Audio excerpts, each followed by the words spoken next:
Scotland में मौजूद एक अजीबोगरीब ब्रिज जो देखने में तो बिल्कुल नॉर्मल लगता है, लेकिन असल में ये सैकड़ों कुत्तों की जान ले चुका है।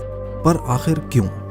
ब्राजील के घने जंगलात के बीच एक लावारिस कंक्रीट ब्रिज की कहानी से लेकर गल्फ ऑफ मेक्सिको से गायब होने वाले आइलैंड तक, आज हम कुछ ऐसी मिस्टीरियस जगहों के बारे में जानेंगे जिन्हें देखकर यकीन लाना काफी मुश्किल है। सिर्फ यही नहीं, बल्कि इनमें एटलांटिस ऑफ अर्जेंटीना भी शामिल है, एक ऐसी बस्ती के खंडरात जो आज एक खौफनाक मंजर पेश करते हैं। नाज़रीन, पुराने ब्रिजेस तो आपने बहुत सारे देखे होंगे, लेकिन स्कॉटलैंड के शहर डंबरटन में 130 साल पुराना ओवर टाउन नामी ब्रिज कई मिस्ट्रीज से भरा हुआ है। ये ब्रिज खास तौर पर एक हवेली को रास्ता देने के लिए बनाया गया था, जिसे ओवर टाउन हाउस कहते हैं। पहली नजर में तो ये ब्रिज दूसरे आम ब्रिजेस जैसा ही लगता है, लेकिन इसमें एक ऐसी बात है जो इसको बाकियों से काफी अलग बनाती है, और वो ये है कि ये ब्रिज कुत्तों के लिए एक सुइसाइड ब्रिज है।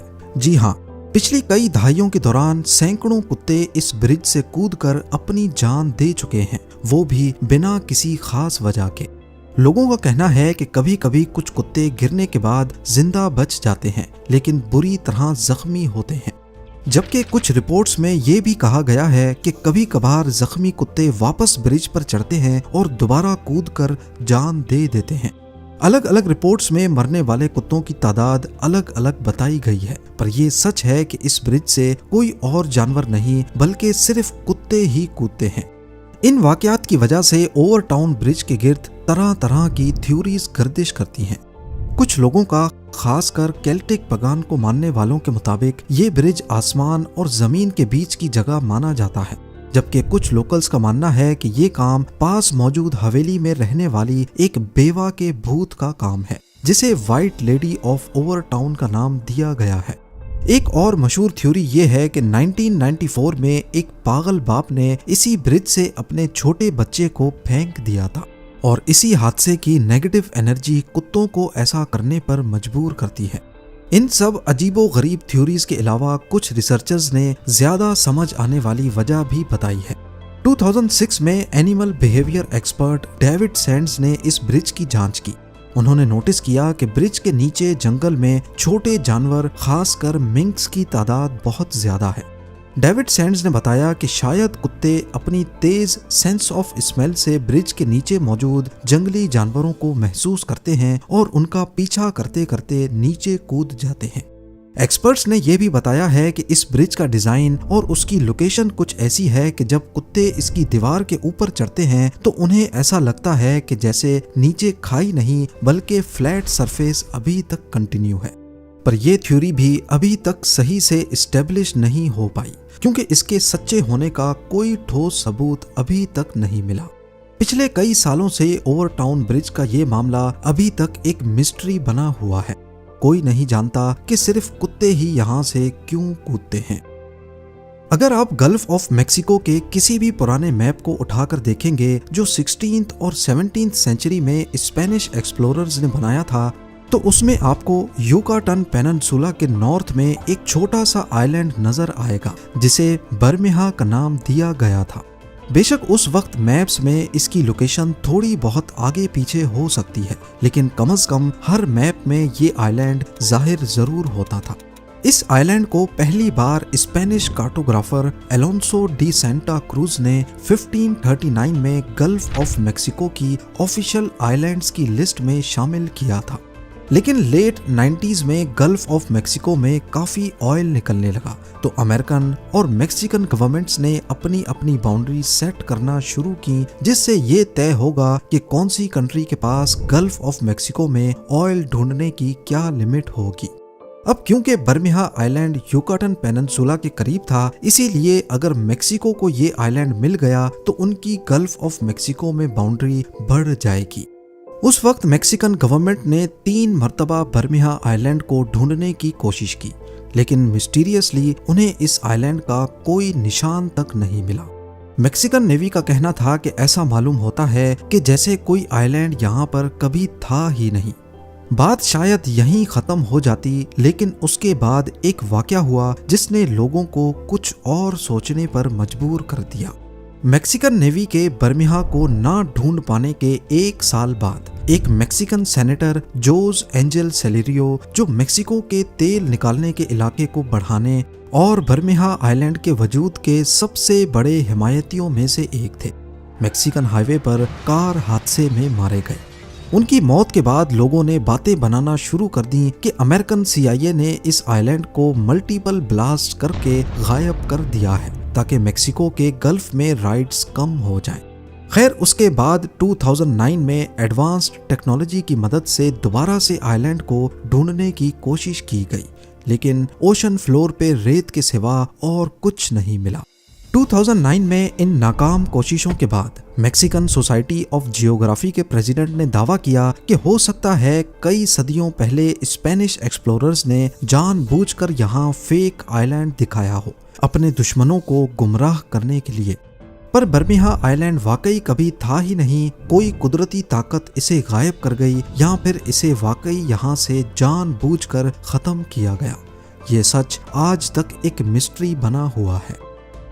ब्राजील के घने जंगलात के बीचों बीच एक ऐसा मिस्टीरियस स्ट्रक्चर मौजूद है जो शायद किसी शहर का हिस्सा लगता है। ये कंक्रीट का ढांचा 130 फीट से ज्यादा ऊंचा और 1000 फीट लंबा है। इसमें टनल्स, दीवारें और एक बहुत बड़ी कंक्रीट की फाउंडेशन मौजूद है, जिसे वक्त के साथ साथ जंगल धीरे धीरे निकलता जा रहा है। दूर से देखने पर ऐसा मालूम होता है जैसे किसी ने इस स्ट्रक्चर को शहर से उठाकर बिना किसी मकसद के साउथ अमेरिकन जंगल के बीच फेंक दिया हो। जंगल के बीच ऐसा स्ट्रक्चर काफी अजीब और मिस्टीरियस माहौल पैदा करता है, पर असल में ये स्ट्रक्चर करीब 50 साल पुराना है। ब्राजील में BR-101 हाईवे एक बहुत मशहूर और लंबा रास्ता है जिसकी लंबाई 3000 मील से भी ज्यादा है। इस हाईवे को बनाने का काम 1950s में शुरू हुआ था।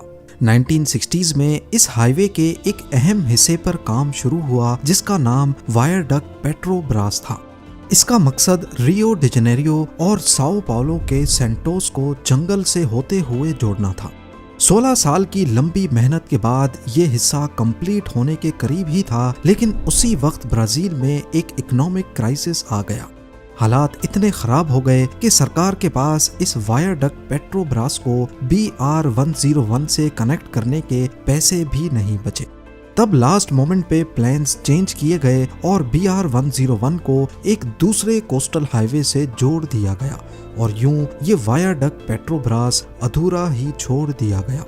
तब से लेकर जंगल आहिस्ता आहिस्ता इस पर हावी होता जा रहा है और ये जगह अब सिर्फ टूरिस्ट के लिए एक अट्रैक्शन के तौर पे रह गई है। 1920s में अर्जेंटीना के शहर बुएनोस आयरस से तकरीबन 400 मील दूर एक छोटा सा टूरिस्ट विलेज था जिसे विला एपिक्विन कहा जाता था। ये गांव लगुना एपिक्विन के किनारे पर था जो एक सॉल्ट लेक थी।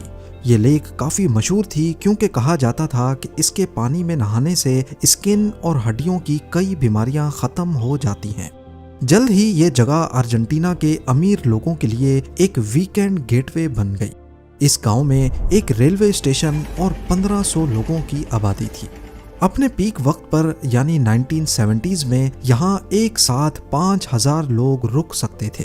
विला एपिक्विन की इस शोहरत की वजह से इस पर बहुत पैसा भी लगाया गया और कई होटल्स बनाए गए ताकि विजिटर्स को रात गुजारने में कोई मुश्किल ना हो सके। लेकिन ऐसा लगता था जैसे इस शहर को सॉल्ट लेक से अलग करने वाले डैम पर ज्यादा ध्यान नहीं दिया गया और फिर वही हुआ जिसका डर था। 10 नवंबर 1985 को एक तूफान की वजह से वो डैम टूट गया और अगले 2 हफ्तों तक इस गांव में पानी मुसलसल भरता रहा। आखिरकार सभी लोगों को विला एपिक्विन को छोड़कर जाना पड़ा। कुछ दिनों के बाद कंडीशन ये हो गई कि गांव और उसमें मौजूद घर 30 फीट पानी के अंदर चले गए। 25 सालों के बाद 2009 में जब पानी वापस उतरना शुरू हुआ तो नीचे मौजूद घरों का मलबा काफी खौफनाक मंजर पेश करने लगा। ऊपर से देखने पर इसकी असली गलियां और घर नजर आ सकते हैं जहां पर 1500 लोग रहते थे। जंगली झाड़ियां, जंग लगी इमारतें इस गांव को एक घोस्ट टाउन जैसा पेश करती हैं। आज विला एपिक्विन दुनिया भर से फोटोग्राफर्स और टूरिस्ट को अपनी तरफ अट्रैक्ट करता है जो इस मशहूर गांव के खंडरात देखने आते हैं। पानी में नमक की वजह से स्ट्रक्चर्स पर एक सफेद लेयर चढ़ी हुई है जो इस खंडरात को और भी ज्यादा खौफनाक लुक देती है। विला एपिक्वीन के बारे में सबसे इंटरेस्टिंग बात यह है कि 25 साल तक पानी में डूबे रहने के बाद भी 2009 में जब पानी उतरा तो 81 इयर्स के पाब्लो नोवेक ने वापस आकर वहीं अपने टूटे फूटे घर में रहने का फैसला किया। शहर के 1500 लोगों में से वो अकेला था जो वापस लौट कर आया था। विला एपिक्वीन के अकेले रेजिडेंट के तौर पर पाब्लो को 2020 में शहर का कल्चरल एम्बेसडर बनाया गया, लेकिन अफसोस के साथ जनवरी 2024 में 93 इयर्स की एज में पाब्लो भी इस दुनिया को छोड़ गया। पाब्लो के जाते ही विला एपिक्वीन एक मर्तबा फिर मुकम्मल तौर पर गैर आबाद हो गया। कई दहाइयों पहले ये शहर टूरिस्ट की वजह से फेमस हुआ था और आज भी सिर्फ टूरिस्ट ही यहाँ आते हैं। उम्मीद है और शेयर करेंगे। आप लोगों के प्यार भरे कमेंट्स का बेहद शुक्रिया। मिलते हैं अगली शानदार वीडियो में।